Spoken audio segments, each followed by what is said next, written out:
All right, so now's the time for the weight loss tip of the week. Uh, the tip of the week is goal setting. So there are what are called SMART goals: specific, measurable, attainable, realistic, and timely. So let me break that down. When you follow this process using SMART goals, then you're more likely to be able to achieve them. So there's the who, what, where, when, which, why, and the H. The H is how. All right, so the who. The who is me, Tim Driver. And the who also includes my network of family and friends that this will impact that I would also look to for support. So the what.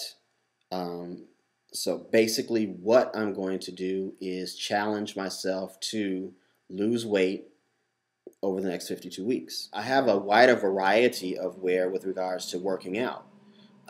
Fortunately, I have some workout equipment at home, so I can work out at home, or I may choose to go to the gym. The win for the overall goal is 52 weeks from now, or actually 51 weeks now from this week.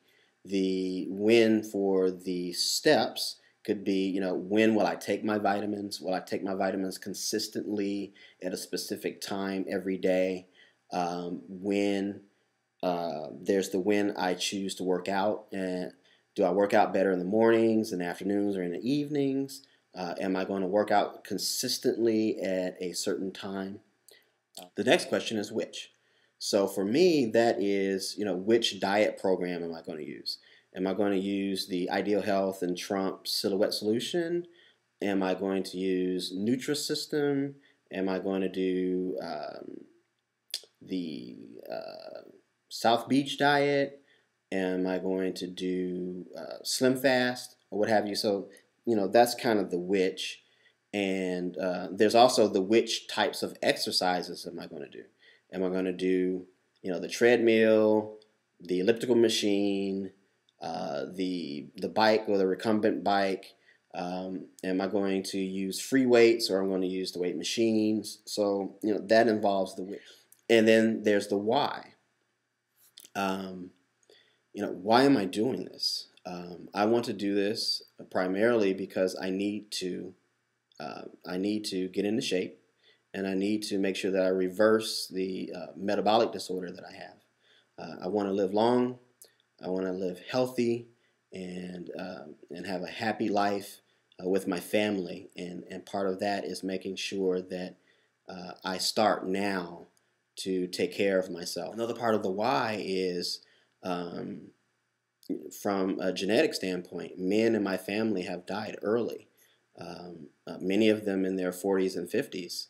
And so if I don't change my lifestyle and behavior now, then more than likely I will follow in their footsteps, which means, I would have, 10 to 15 years of life left, which means that, unfortunately, I wouldn't be able to see my children graduate from high school, as my father didn't live to see me graduate from high school. So, I really want to break that generational curse and get healthy, live a happy, long life full of health and enjoying my family and friends.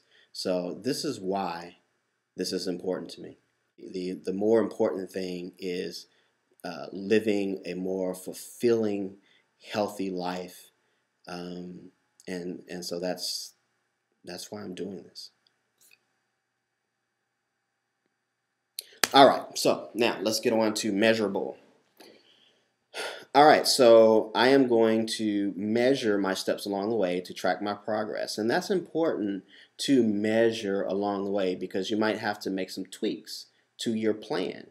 So some of the measurements that I have established that I'll be making weekly include my weight, my neck size, my chest size, my waist size, my hips, my legs, and my arm. I do that because sometimes you may reach a plateau and you may not see any weight loss, but if you measure yourself, you may actually see changes in the dimensions of the areas that you're measuring. The example is, while I've only lost 1.5 pounds, I lost 1.5 inches off my waist. The other thing to realize is that muscle weighs more than fat. So if you're burning off fat, but you're also doing some weight training, more than likely you're also putting on some muscle mass. So as the scale may go down with the fat loss, if you're putting on some good lean muscle mass, the scale may also go up to counter what it went down and may not look like you've gone anywhere. However, if you look at your percentage body fat, then you will notice that you've become leaner. And leaner is good. The more lean muscle mass we have, uh, our metabolism begins to increase. And so, that's a good thing. And so, basically, what I'm trying to say is that you need more than one factor than just looking at the scale from week to week to measure your progress. Attainable. Attainable is, breaking it down into smaller goals. You can set a big goal and it may seem really, really huge, but are you able to break that goal down into smaller chunks that you'll be able to work on? So I want to lose, 45 pounds in 52 weeks, and I believe that is attainable. Even if I lose a pound a week, research has shown that, a pound to 2 pounds a week can be very healthy weight loss. And so I do believe that by making the lifestyle changes that I'm making, that I can successfully lose 45 pounds in 52 weeks. A realistic goal. Realistic is just, number one, can it be done? Are you willing and able to do what it takes to get it done? Do you really believe that it can be done? And then finally, timely. You want to give yourself a deadline. Many times if you don't set a deadline, things just kind of drag on and they don't necessarily get done. So you want to make sure that you have a specific time at which you want to achieve that goal. So for me, I want to lose 45 pounds in 52 weeks. So that's a concrete time frame that I'm going to do it. And not only that, but I've broken that down into weekly chunks to say, okay, I want to lose 1 to 3 pounds a week.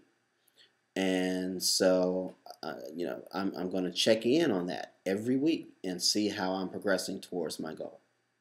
All right, SMART goals: specific, measurable, attainable, realistic, and timely.